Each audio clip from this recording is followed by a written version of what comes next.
Before the main, before the lights and cable weeds, before the ratings race, there were smoky halls and southern towns, and wrestling at a slower pace. Jim Crockett ran the territories on highways, rings, and trust. Champions traveled town to town, steel ropes, sweat, and dust. It wasn't flashy, it wasn't global, but it was real. It was alive, and that was the soil where WCW would grow.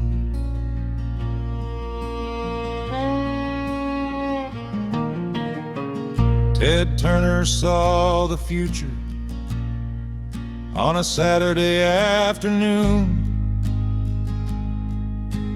Wrestling fit between the Braves and cartoons before the news. He bought the company in '88, a network in his hand. Now wrestling had a megaphone that stretched across the land.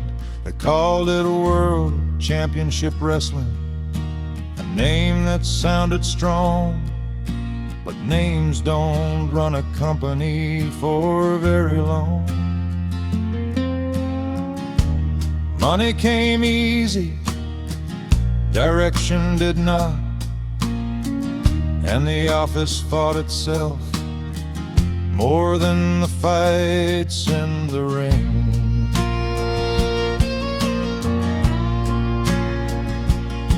Early years, early trouble, they had flair and tailored suits. They had stinging painted white, they had dusty booking chaos on a different kind of night. But backstage there were politics and contracts written loose. Old stars held creative power, new stars paid the dues. Titles changed without a reason, angels drifted off course, and the company spent millions without a guiding force. They were always almost great, but never quite aligned. Too many voices pulling at the same time.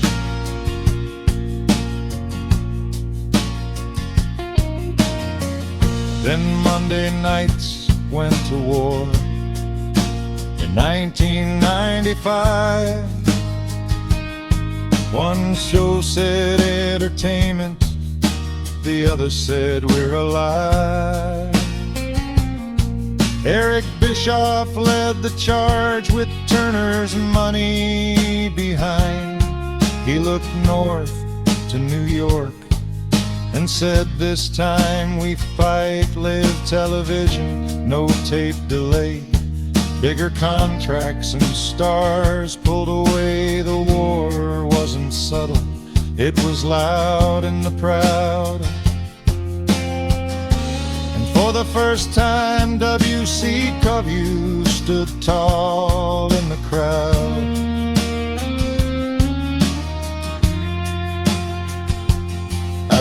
It's fine. Scott Hall walked through the crowd like he wasn't supposed to be there. Then Kevin Nash followed him with the same cold stare. They spoke like invaders, not characters in a play. And fans didn't know if this was real or staged. Then Hogan turned his back on a red and yellow light, dropped the leg and changed wrestling overnight. And Emil was born, black and white, and the crowd didn't cheer, they beleagued.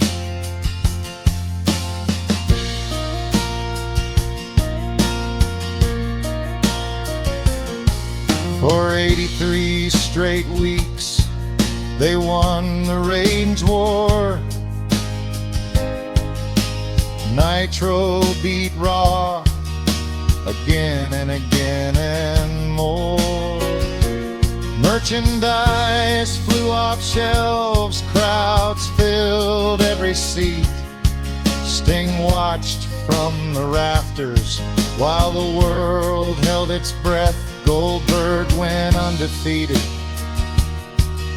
A simple, brutal run, jackhammer, spear. One man, one drum. WCW was hot, unstoppable, loud. They had momentum and Turner's crowd. But success hides problems if no one wants to look, and cracks were forming in the book.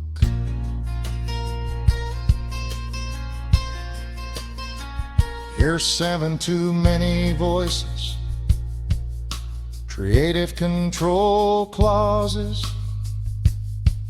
put power in the wrong place. Older stars chose safety over building the next ace. Story stopped ending. Angel.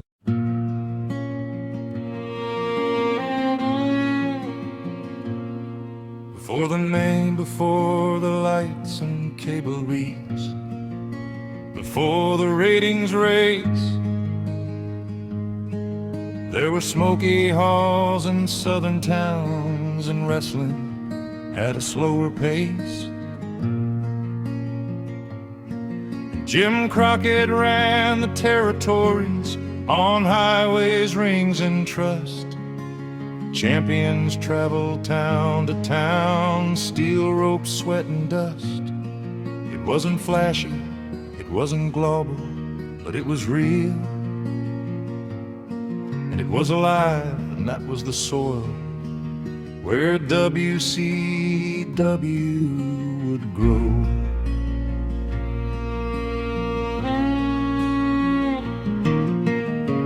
Ted Turner saw the future on a Saturday afternoon. Wrestling fit between the Braves and cartoons before the news. He bought the company in '88, a network in his hand. Now wrestling had a megaphone that stretched across the land. They called it World Championship Wrestling, a name that sounded strong. But names don't run a company for very long. Money came easy, direction did not, and the office fought itself more than the fights in the ring.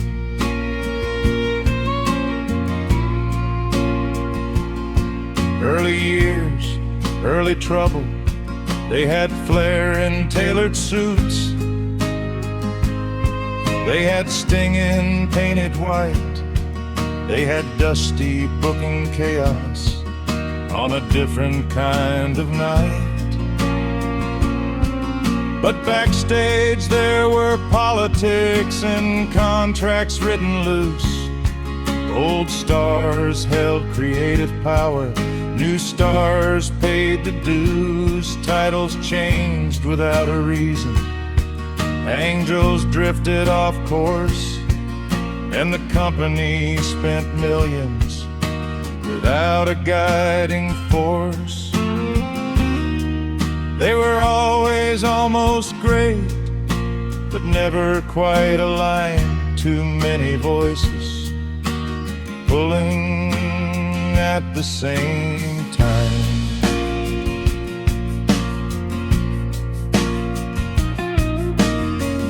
Then Monday nights went to war.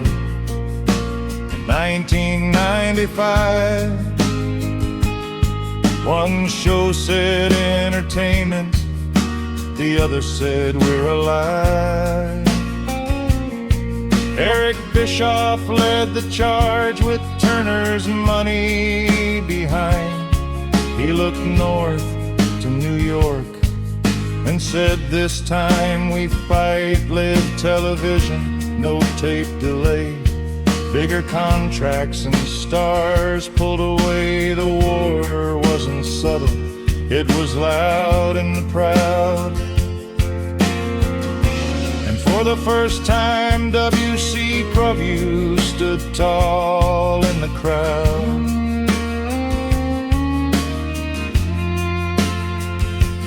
Birds fly.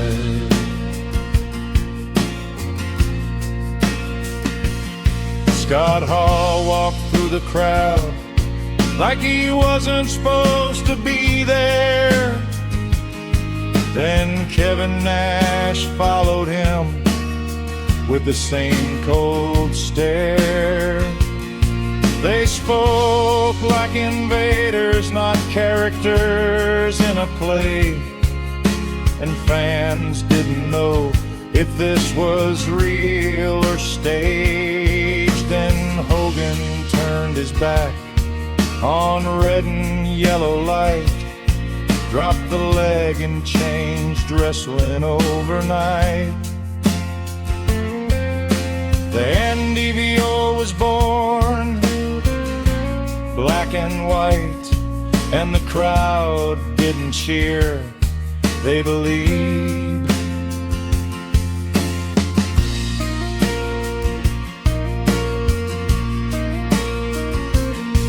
For 83 straight weeks, they won the ratings war. Nitro beat Raw again and again and more. Merchandise flew off shelves, crowds filled every seat. Sting watched from the rafters while the world held its breath. Goldberg went undefeated, a simple, brutal run. Jackhammer, spear, one man, one drum. WC Preview was hot, unstoppable, loud. They had momentum, and Turner's crowd. But success hides problems if no one wants to look, and cracks were forming in the book.